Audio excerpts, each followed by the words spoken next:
Hello friends, नमस्कार। मैं सीमा यादव, आपका बहुत बहुत स्वागत है हमारे यूट्यूब चैनल सीमा एकेडमी पर।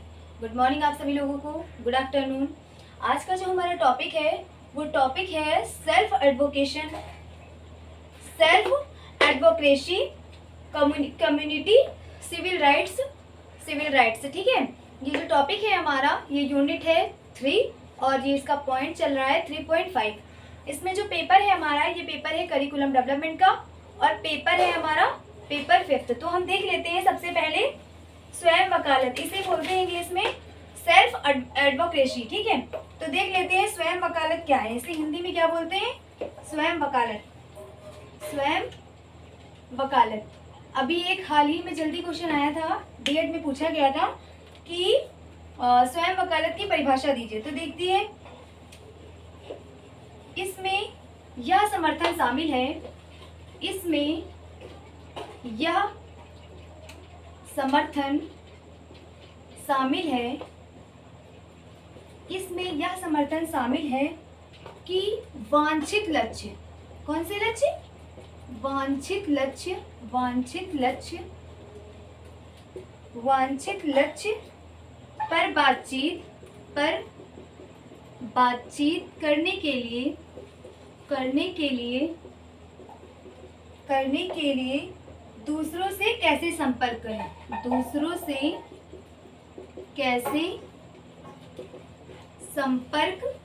करें, ठीक है,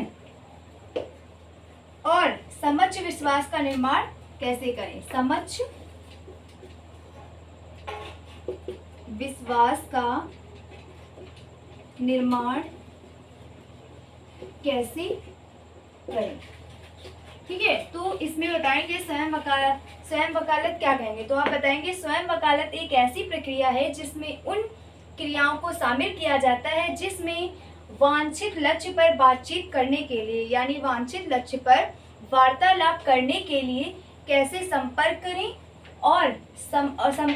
और समक्ष विश्वास का निर्माण, बिलीफ का जो निर्माण है वो कैसे करें। ये था हमारा स्वयं वकालत। क्या था, स्वयं वकालत। अब स्वयं वकालत यानी सेल्फ एडवोकेसी की कुछ स्किल्स हैं।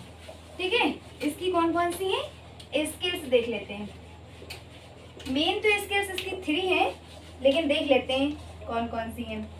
मेन स्किल्स इसकी 3 है। पहली स्किल्स कौन सी है, हाँ, पहली स्किल्स है आत्मसमर्थन और प्रकटीकरण। कौन सी है, आत्मसमर्थन और प्रकटीकरण। ठीक है, और फिर दूसरी क्या है हमारी, संवेदी प्रणाली के बारे में। संवेदी प्रणाली कौन सी है, संवेदी प्रणाली। ठीक है, अब थर्ड है हमारा शाब्दिक संचार। कौन सा है, शाब्दिक संचार। जरूरी नहीं है कि अगर एक काम करिएगा आप लोग, जैसे स्वयं वकालत की आपको डेफिनेशन पूछा है तो उसमें स्किल्स के बारे में भी लिख दीजिएगा। ठीक है, स्वयं वकालत की डेफिनेशन क्या है और इसकी स्किल्स क्या है। इसकी स्किल्स कितनी है, 3। कौन कौन सी, पहली है आत्मसमर्थन और प्रकटीकरण, दूसरी है संवेदी प्रणाली और तीसरी है हमारी शाब्दिक संचार। अब हम आते हैं किस पे, सामाजिक सहभागिता, सामाजिक सहभाग पर। किस पे, सामाजिक सहभाग पर। नेक्स्ट टॉपिक है हमारा सामाजिक सहभाग।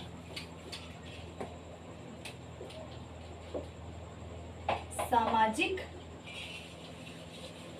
सहभाग, सामाजिक सहभाग क्या होता है ये भी देख लेते हैं। या किसी भी तरह से समुदाय में, या किसी भी तरह से समुदाय में योगदान देना, क्या देना, योगदान देना, उसमें भाग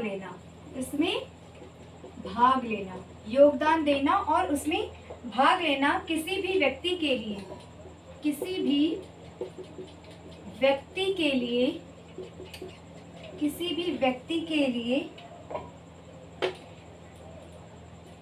जीवन की कुंजी है। क्या है, जीवन की कुंजी है।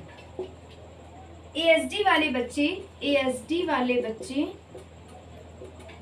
ESD वाले बच्चे सामुदायिक भागीदारी, सामुदायिक भागीदारी, सामुदायिक भागीदारी परिवारों में बहुत महत्वपूर्ण है, परिवारों में बहुत महत्वपूर्ण है। हाँ, तो देख लेते हैं अगर आता है कि सामाजिक सहभाग किसे कहते हैं, तो आप बताएंगे सामाजिक सहभाग एक ऐसी प्रक्रिया है जिसमें इस तरह के समुदाय, जिसमें समुदाय में योगदान देना और समुदाय में योगदान लेना दोनों ही चीजें क्या है, शामिल है। किसी भी व्यक्ति के लिए जीवन की, ये जो हमारा है सामाजिक सहभागी, किसी भी व्यक्ति के लिए जीवन की क्या है, पूंजी है। ठीक है, ESD वाले बच्चे सामाजिक भागीदारी के परिवारों में क्या होते हैं, बहुत महत्वपूर्ण होते हैं। ये सामाजिक जो सहभाग लेने की प्रक्रिया है, किसी को देना, किसी चीज और किसी से कोई चीज लेना, ये जो प्रक्रिया है ये ESD वाले बच्चों के लिए, और ESD वाले जैसे कुछ पेरेंट्स भी हैं जो ESD हैं। ठीक है, कुछ पेरेंट्स हैं ESD हैं, तो उनके परिवारों में क्या होता है, ये जो क्रिया होती है ये बहुत ज्यादा महत्वपूर्ण होती है। अब इसके भी कौशल हैं, ठीक है, इसमें भी कुछ स्किल्स हैं या फिर टाइप्स बोल लेते हैं, वट एवर यू वॉन्ट, जो कुछ भी आप चाहते हैं वो आप बोल सकते हैं। ठीक है, स्किल्स या टाइप्स। ठीक है, हाँ, इसमें लिख सकते हैं लाभ, क्या क्या प्रकार परिणाम हो सकते हैं। ठीक है, इसके परिणाम हो सकते हैं, कौन कौन से परिणाम है, इसके भी 4 ही परिणाम है इसमें। ठीक है, 4 परिणाम कौन से हैं? पहला है नए अनुभव प्राप्त करना। कौन सा है? नए अनुभव प्राप्त करना। ठीक है, नए अनुभव प्राप्त करना। और दूसरा है हमारा विभिन्न वातावरण और परिवार में रहना, परिवार में बात करना हर समय, मतलब जो भी इसमें है कि क्या करते हैं, पर्सन जो होता है वो परिवार में भी बात करे और एक वातावरण का भी संपूर्ण ज्ञान ले और संपूर्ण बात करे। और तीसरा है हमारा कौशल, क्या है, कौशल में अवसर, कौशल में अवसर। और ये जो है हमारा 4th नंबर है दैनिक क्रियाकलाप। कौन सा है? दैनिक क्रियाकलाप। ये थी हमारे परिणाम किसके, सामाजिक सहभाग के। ठीक है, तो देख लीजिए आप लोग इसको, और कोई भी डाउट्स हो तो क्लियर कर लीजिएगा। नेक्स्ट हम पढ़ते हैं नागरिक अधिकार, यानी कि सिविल के नागरिक अधिकार, यानी सिविल है। ठीक है, सिविल रिजल्ट या फिर सिविल कुछ भी मान सकते हैं। सिविल की क्या, सिविल राइट्स। कौन सा है? नागरिक अधिकार। नेक्स्ट है हमारा सिविल राइट्स, यानी कि नागरिक अधिकार। नागरिक अधिकार के बारे में इसमें क्या दिया गया है, अनुच्छेद दिए हुए हैं। ठीक है, पहला है हमारा अनुच्छेद, इसमें दिया हुआ है इस पेपर में, अनुच्छेद 14। ठीक है, अनुच्छेद 14 के तहत क्या कहा गया है, वे चाहते हैं कि भारत प्रत्येक नागरिक कानून के लिए समक्ष समान है। अनुच्छेद 14 में क्या कहा गया है, वे चाहते हैं कि भारत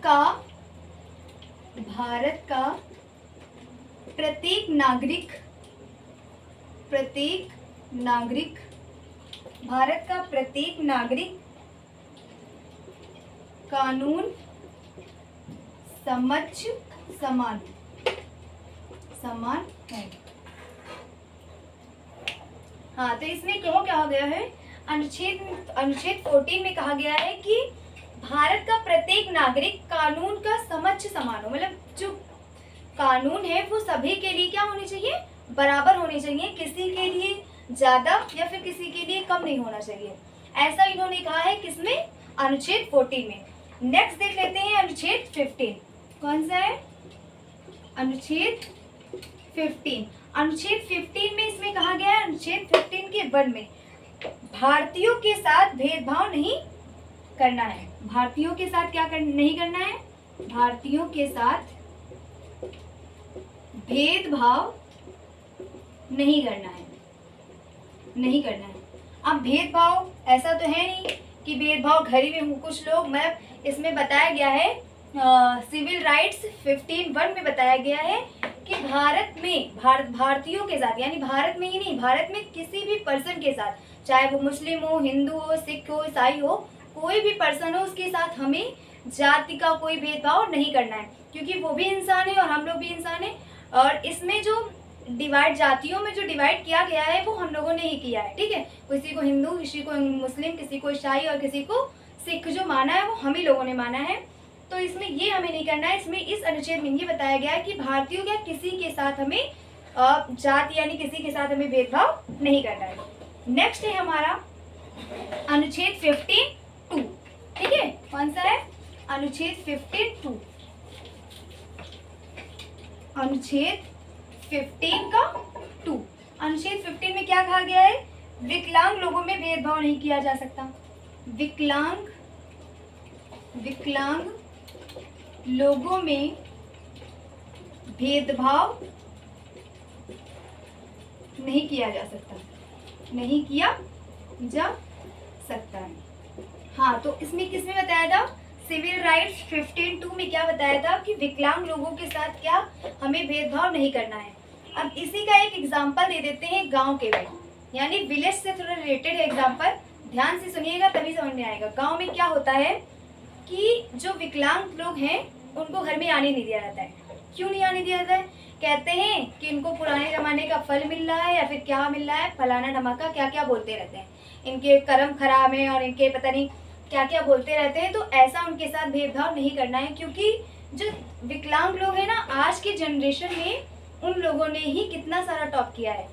यूपीएससी हो, TSSB हो, कोई भी एग्जाम हो, उसमें जिसमें ये एलिजिबल हैं विकलांग लोग यानी कि दिव्यांग लोग, जिसमें भी एलिजिबल हैं, वो हम लोगों से कई ज़्यादा बेहतर हैं, ठीक है। इसलिए उन्हें इस चीज़ का एहसास हमें नहीं कराना है कि तुम विकलांग हो या फिर तुम्हें ईश्वर ने ये दिया है, कितने बेकार किस्मत है तुम्हारी, या फिर पुराने कर्म का कुछ बुरा किया होगा तभी तुमको ऐसा मिला। तो ऐसी चीज़ें हमें उनके साथ नहीं करनी है, उनका हमें सपोर्ट करना है।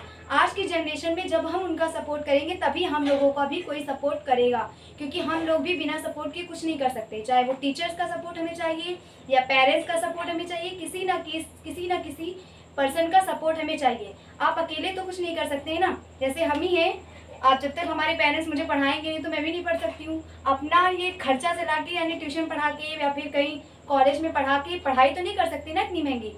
इसलिए हम लोगों को भी पेरेंट्स का साथ बहुत ज़रूरी होता है। कुछ को दिव्यांग लोग जो होते हैं उनके पेरेंट्स ही उनको बेदखल कर देते हैं, कहते जाओ पता नहीं कहाँ से औलाद आ गई है, ऐसे ऐसे। मतलब हमें इसमें नहीं बताना है। इसलिए हमें जो 15 अनुच्छेद सिविल राइट्स 15 में कहा गया है, सिविल राइट्स 15(2) में क्या बताया गया कि विकलांग लोगों में क्या करना है? भेदभाव नहीं करना है, ठीक है। अब नेक्स्ट है हमारा अनुच्छेद 23, सिविल राइट्स 23। सिविल राइट्स 23 में क्या कहा गया है? सिविल राइट्स 23 में कहा गया है बलात् श्रम का प्रतिषेध, बलात् श्रम का प्रतिषेध, ठीक है। इसमें हमें बलात् श्रम का जो भी वो है उसे हमें प्रतिषेध करना है। नेक्स्ट है हमारा अनुच्छेद 24, अनुच्छेद 24। ये अनुच्छेद इसमें लास्ट है। 14 वर्ष से कम आयु के बच्चों के नियोजन का प्रतिबंध। 14 वर्ष